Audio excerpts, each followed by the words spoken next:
Hello दोस्तों, कैसे हैं आप। आज की कहानी का नाम है हक।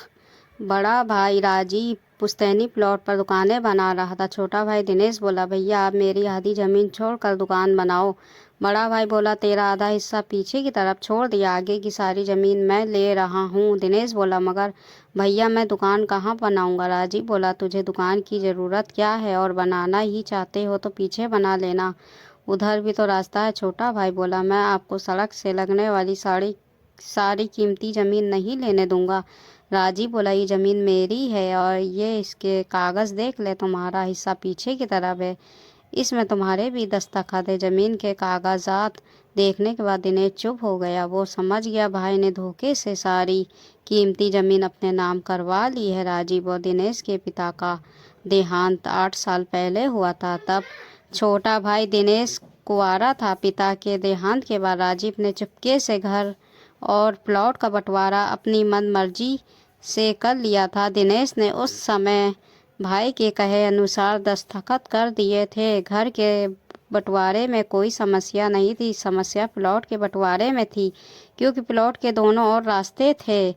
एक तरफ मुख्य सड़क थी, दूसरी तरफ आम रास्ता था। सड़क की तरफ वाली ज़मीन की कीमत पीछे वाली ज़मीन की कीमत से 30-40 गुना ज़्यादा थी, क्योंकि उस पर दुकानें बन सकती थी, होटल बन सकता था, कोई भी धंधा शुरू किया जा सकता था। देखते ही देखते राजीव ने सड़क पर 5 दुकानें बना ली और उन्हें किराए पर दे दिया। दिनेश भीतर ही भीतर कुढ़ कर रह गया। उसकी आत्मा भाई के लिए बद्दुआ कर रही थी। दिनेश की पत्नी ने 1-2 बार थोड़ी बहुत आवाज़ उठाने की कोशिश की तो राजीव के बेटे ने कह दिया, चाची ज़्यादा चू चपड़ की तो हमें लाठी का सहारा भी लेना आता है। उसके बाद विरोध होना बंद हो गया, क्योंकि राजीव का बेटा आवारा टाइप का था, गलत लड़कों के साथ उसकी संगत थी, वो कुछ भी कर सकता था। धीरे धीरे समय गुजरने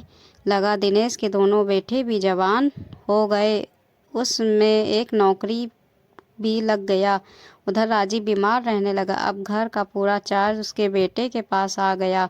वह आवारा तो पहले से ही था, अब जुआ और सट्टा भी खेलने लगा था।